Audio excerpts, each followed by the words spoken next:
des Mossé a reçu les participants à la caravane de solidarité. La caravane commencera le 20 août, mais auparavant, ils sont allés demander les bénédictions du Mogo-Naba. Cette caravane devrait permettre l'intégration entre le Burkina Faso et la Côte d'Ivoire. Et c'est l'honorable député Benjamin Douamba qui est la marraine de cette édition. Moussaki Sylvestre. Ils viennent se ressourcer auprès du Mogo-Naba. Eux, ce sont les futurs caravaniers de la solidarité, composés des représentants de la diaspora burkinabé en Côte d'Ivoire, des responsables d'associations, des restauratrices et des artistes. La caravane va partir le 20 août prochain de Ouagadougou pour Abidjan. Elle a pour objectif principal le renforcement de l'intégration entre le Burkina et la Côte d'Ivoire.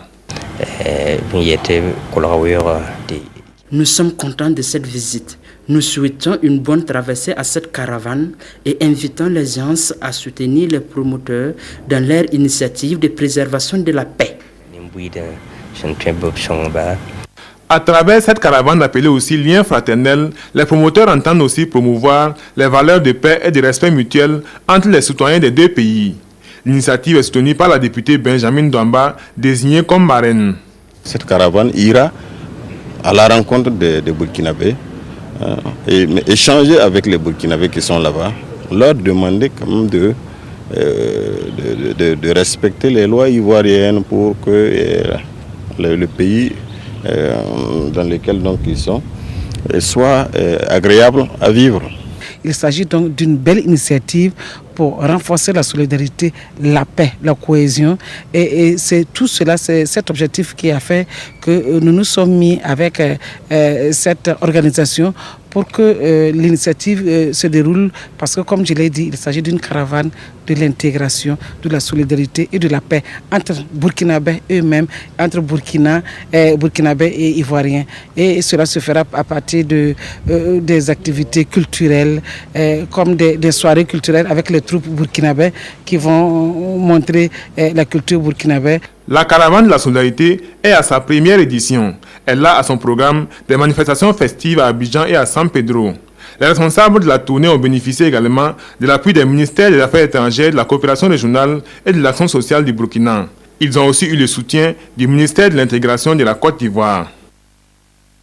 Les enfants du Burkina, du Bénin, du Mali et du Niger sont en ce moment à Ouagadougou. Ils vont passer 2 semaines de leurs vacances dans la capitale burkinabé.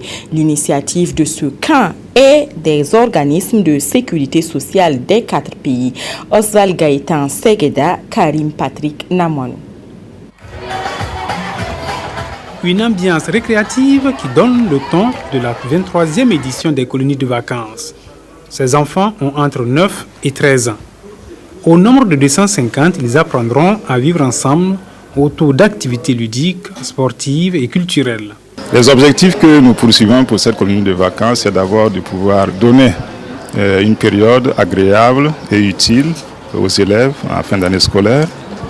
Le deuxième objectif, c'est de pouvoir leur faire percevoir un certain nombre de valeurs comme la solidarité, comme le partage, comme l'acceptation de l'autre, en somme, que chacun sache que l'autre peut être différent, mais ensemble, on peut atteindre les mêmes objectifs. Au-delà de la distraction et du tourisme, des notions de préservation de l'environnement seront inculquées aux colons. J'espère me faire de nouveaux amis et respecter notre thème qui est sur la colonie et la préservation de l'environnement. Je vais être solidaire avec mes amis et je compte bien les accueillir dans mon propre pays. Parce que les enfants sont l'avenir, les organismes de sécurité sociale du Mali, du Niger, du Bénin et du Burkina Faso leur ont accordé un intérêt particulier. Comme quoi, l'intégration se réalise également avec les tout-petits. Le temps des vacances est par excellence le temps d'initiation à certaines activités que les enfants n'ont pas à l'école. Ceux qui ne vont pas au village ont la possibilité d'apprendre ces vacances, comment élever les oiseaux et la volaille. Le camp vacances élevage se déroule au parc urbain Bangrego de Ouagadougou. Seydouzon, Sylvestre.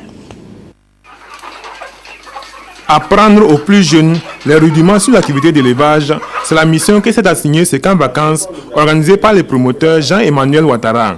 À cette édition 2013, ils sont plus d'une cinquantaine de campeurs qui seront initiés au métier de l'agriculture au parc urbain Bangluego. L'âge du public cible est compris entre 6 et 18 ans. Et donc nous avons justement cette volonté-là de leur inculquer les rudiments de l'élevage, précisément de l'aviculture et de la cuniculture, d'une part. Et d'autre part, c'est de créer un cadre récréatif où les enfants apprennent à se connaître, à échanger et à mieux découvrir l'environnement de manière générale. Une initiative bien appréciée par la patronne de la cérémonie. Selon elle, cette activité va susciter aux jeunes la passion de l'élevage. Nous sommes en ville, ce n'est pas tout le temps que les enfants ont la possibilité de voir ces animaux-là grandir. Et ça peut susciter en eux des vocations. Comme je l'ai dit dans la salle, ça peut susciter en eux des vocations pour être un jour soit des promoteurs et même privés du secteur de l'élevage ou bien en tout cas des agents qui vont travailler au sein du ministère pour la promotion de l'élevage. Le camp vacances élevage est à sa 7e édition. Elle est organisée depuis 2007 et à ce jour, elle a permis à plus de 250 jeunes de prendre part à cette éducation environnementale. Les guides du Burkina tiennent également un camp de formation à Lumbila. Les jeunes filles scouts se sont donc donné rendez-vous non loin de Ouagadougou pour se former au leadership, à l'entrepreneuriat et à la citoyenneté. L'Association nationale des guides du Burkina entend ainsi donner aux participantes les moyens d'être de futures femmes de demain. Le reportage est de Ramatou Zida et Sie Sylvestre.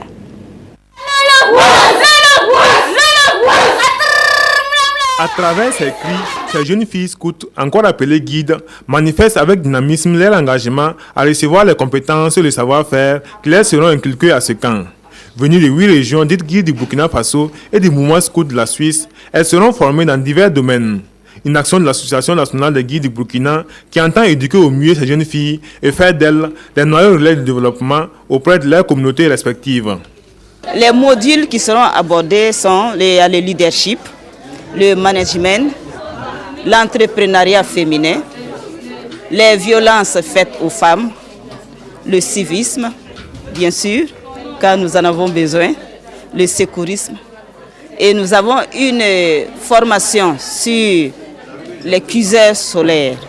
Cela permettra à nos filles de lutter pour la sauvegarde et la préservation de l'environnement. Cette formation est organisée autour du thème « La femme, une influence positive, un monde meilleur ».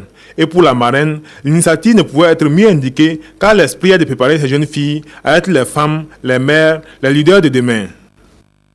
Il faut être outillé. Pour être outillé, il faut toujours être à l'écoute, attentive et partager l'expérience des autres. Et pour couronner tout ça, elles vont apprendre à fabriquer les fours solaires pour utiliser la nature, les avantages de la nature directement. Donc c'est vraiment formidable. Et tout ça, ça les canalise parce qu'elles sont fraîches, elles sont pleines d'expérience et il faut essayer de réveiller un peu ce qu'elles ont, les potentialités qu'elles ont en elles. L'Association nationale des guides du Burkina a vu le jour en 1958 grâce à un couple missionnaire. Et depuis, elle œuvre pour le développement intégral de la jeune fille. Elle fait la promotion du scoutisme féminin et accueille les jeunes filles dès l'âge de 6 ans. À la maternité du centre médical Saint-Camille, une jeune femme de 29 ans a donné naissance à des quadruplés. De situation modeste, la famille a lancé un appel à la solidarité que la jeune chambre internationale Ouaga Elite a entendu. Ses membres sont allés porter secours à la jeune mère. Auparavant, les membres de la JCI Ouaga Elite étaient à la maternité du centre médical de l'ex-secteur 30 de Ouagadougou. Elle a remis à la structure du matériel. Ramatou Zida, Jacques Lamissa Tarpaga. Rotimi Balima fait partie des heureuses mères de la maternité du centre médical de l'ex-secteur 30. Elle reçoit une moustiquaire pour son bébé et du savon de lessive.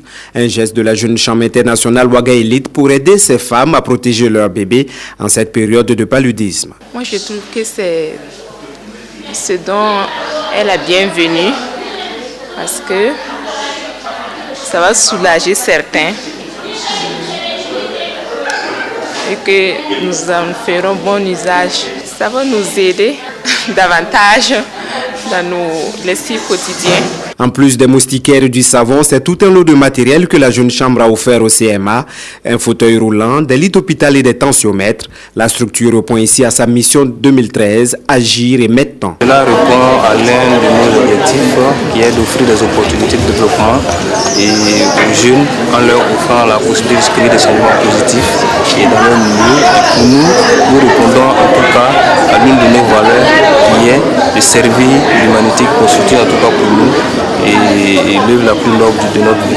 C'est une joie pour nous et surtout une reconnaissance à partir du moment où nous avons été choisis comme structure. Cela va droit au cœur et je suis sûr que le matériel reçu va profiter au grand nombre de femmes dans l'aire du district et même au-delà. Dans la foulée, les membres de la jeune chambre internationale Ouaga Elite se sont rendus au centre médical Saint-Camille. Là, ils ont également offert des moustiquaires, du savon et des vases de nuit à Adèle Nikiema, la mère des quadruplés. J'ai reçu du savon, de l'omo et des vases de nuit. Cela m'est bénéfique parce que je vais pouvoir faire la lessive et protéger les enfants contre les moustiques. Je suis vraiment très contente et je les remercie pour ce geste. Le cri de cœur de cette jeune femme de 29 ans n'est donc pas tombé dans l'oreille d'un sourd. D'autres bonnes volontés seraient venues la soutenir pour une meilleure prise en charge de ses 4 enfants. Religion à présent. Comment utiliser les technologies de l'information et de la communication pour annoncer Dieu au monde? La question préoccupe les pasteurs des églises évangéliques qui ont décidé de prendre le taureau par les cornes. Ils ont initié à cet effet une formation. Chacun des participants devrait pouvoir à son terme créer son blog ou continuer à évangéliser sur le net. Ramatouzida, c'est Sylvestre. Les églises évangéliques se mettent au diapason des nouvelles technologies de l'information et de la communication. Ne pouvant se dérober à l'influence des nouveaux médias, les pasteurs sont venus s'approprier les enjeux de ces nouvelles méthodes de communication.